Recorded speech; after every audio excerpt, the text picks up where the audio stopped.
Hello' everyone, কি খবৰ আপোনালোকৰ? আশা কৰোঁ সকলো ভালে আছে। ইয়াৰ ভিডিঅ'টো যোৱাকালিৰে আছিল। মাৰ ঘৰলৈ গৈছিলোঁ কালি, যিহেতু ৰবিবাৰ আছিলে আৰু ঈদ বুলি যোৱাই নাছিলোঁ, সেইকাৰণে গ'লোঁ। আৰু এয়া যাই থাকোঁতে ৰাস্তাত দেখা পালোঁ এয়া ভাগৱত পাঠ কৰি আছে। এনেকৈ মানুহবিলাক ধুনীয়াকৈ আহি আছে।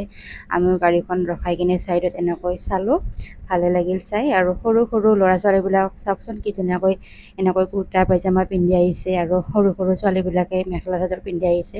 চাব ভালে লাগিছে। সেইকাৰণে আমিও এনেকৈ ৰখাই কিনে অলপমান চালোঁ, চাই উঠি এনেকৈ আহিলোঁ। আহি কিনে দেখা পালোঁ এয়া মাহীয়েকে ৰখিয়ে আছে এনেকৈ খিৰিকী খুলি, আৰু মাইনা ইয়াতে আছিলে, ঈদতে আহিছিলে। এনেকৈ দুয়োটাই ৰখি আছিলে আমাক। তাৰপিছত এয়া আহি পাই এইবিলাক কিবা কিবি খাই ল'লোঁ, জুচ দিলে আৰু ফল মূল এনেকৈ কাটি দিলে, এনেকৈ খাই ল'লোঁ গোটেইকেইটাই। খাই উঠি এনেকৈ ফেনৰ তলত অলপ বহিলোঁ ৰুমতে, যিহেতু বহুত গৰম পৰিছে। এই আয়নকো লগত লৈ আহিছোঁ, সি মোবাইলতে কিবা কৰি আছে, খেলি আছে কিবা, আৰু আমি এনেকৈ বহি আছোঁ। আৰু বাবুৱে মেকুৰী পোৱালিটোৰ লগত খেলি আছে। পোৱালি এটা জন্ম পাইছে নতুনকৈ, সেইকাৰণে বাবু খেলি আছে ধুনীয়াকৈ। আৰু এইখন আমাৰ নানীয়ে বনোৱা আছিলে, এনেকৈ আমাৰ আম্মাই এনেকৈ চিন হিচাপে থৈ দিছে। নানী যিহেতু নাই, ঢুকাইছে নানী। তাৰপিছত এয়া আমাৰ কঁঠালৰ গছডাল চাওকচোন, বহুত লাগিছে। কঁঠাল বহুত লাগিছে, কিন্তু এয়া বান্দৰে কামুৰি কামুৰি এনেকৈ বেয়া কৰি থৈ দিয়া কঁঠালবিলাক পচি যায়। আমাৰ বাবুৱে বোলে কঁঠাল পাৰি দিব লাগে, তাকে নানী মাকে দেখুৱাই আছে।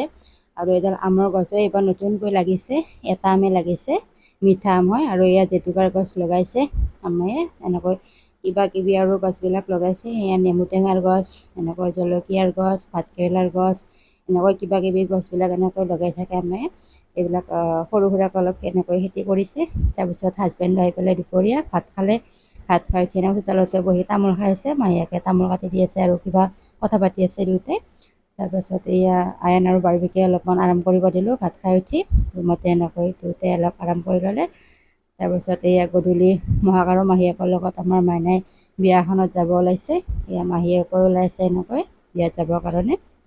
তাৰপিছত এয়া ময়ো অকণমান এনেকৈ নখ পালিচ এনেকৈ অলপ লগাই চালোঁ, যিহেতু বহুত বছৰ লগোৱাই নাছিলোঁ, এনেই লগাই চালোঁ অলপমান। তাৰপিছত এয়া মহাকে কিবা আনিছিলে খোৱা বস্তু, কি আনিছে তাকে মাইনাই চাই আছে খুলি কিনে। তাৰপিছত এয়া গধূলি বাবুই খেলি খেলি বহুত লেতেৰা হৈ গৈছিলে গোটেই কাপোৰবিলাক, তাকে নানীমাকে গৰম পানী কৰি এনেকৈ গা ধুৱাই দিলে।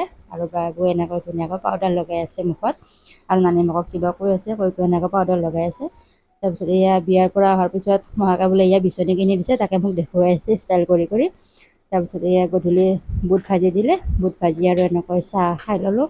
খাই উঠি এনেকৈ চোতালতে অলপ বহিলোঁ, যিহেতু বহুত গৰম পৰিছে ৰুমৰ ভিতৰত। এনেকৈ পাতি পাৰি গোটেইকেইটাই এনেকৈ বহিলোঁ বাহিৰত।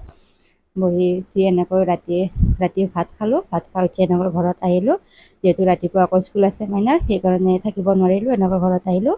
আয়নক আগেয়ে পঠাই দিছোঁ দাদাকৰ লগত, আমিও ৰাতি আহিলোঁ। আজিলৈ ভিডিঅ'টো ইমানেই আছিলে, ভাল লাগিলে লাইক শ্বেয়াৰ কৰি দিব।